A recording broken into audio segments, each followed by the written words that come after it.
mi ring te hi kan thi huna kan kalna tur chatuan mun ni chau a om thu bible chiang takin min hrila vanram le hrem mun danga om lo kan thi huna chuan he kan taksa hi chu leya siamani ange yin leya kir le dona isu krista ring tu te thara we ro chu krista ne na vanrama thamuang takin athleng nga la ring lo tu te thara we ro chu hrem muna athleng nga la ni ti bible chiang takin min thril ani nangpo i huna thlen huna chuan i thinge ngei don keipo ka thi don i chatuan mun tur i chiang to em sual na nei chatuan rem mun kal tur hringfa te min chandam thei tu chu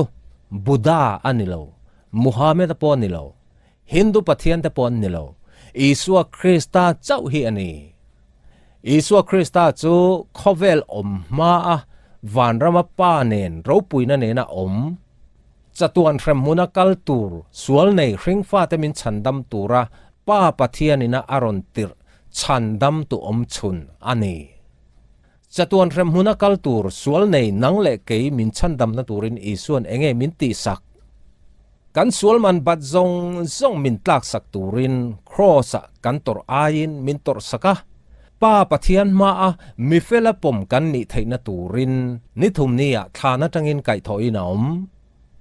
koren thon ni bunga changsom ni pakhata ama a chuan pathian felna kan lo ni theina turin sual reng hrelo chu pathianin keimani awangin suala asiama kan sualte awanga crossa isuan min tor sakna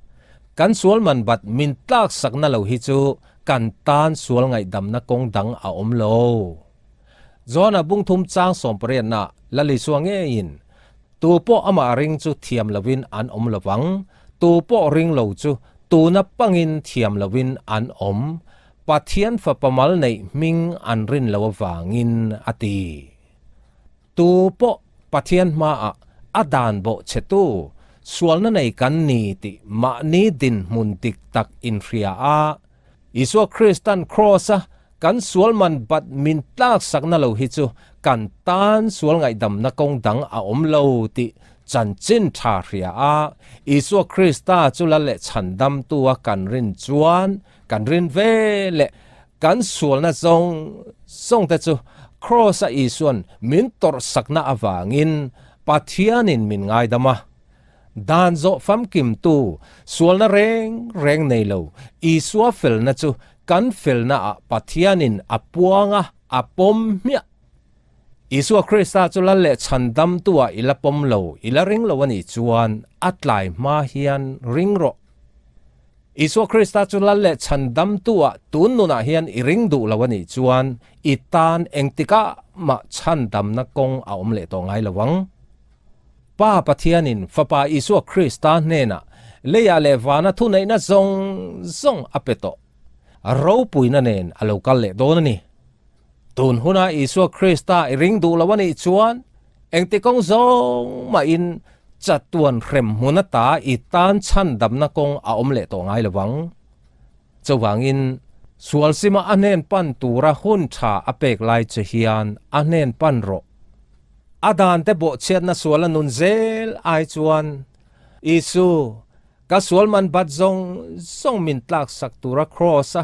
min tor saka wangin ka lome chatuana nun na min petura thina ne I thole wangin ka lome voini thenga nang maring thei tura hun tha min pe ka wangin ka lome idu onga kanun theinan min siam tha angche nang chau hi kalale ka chandam tu ini ti a simna dik tak in chirna dik tak nena isua chau chu ilan le chandam tua ipom chuan isual na te chu eng anga tampo ni sala isual na te chu eng anga sual lian po ni sala isua kristan angai da mangche achan chu cross isual man bat zong atlak sak che awangin athuzom theina thin lung thar ape ang che anga chatuana nun na nen lalpan athu kan zatan malsom ro se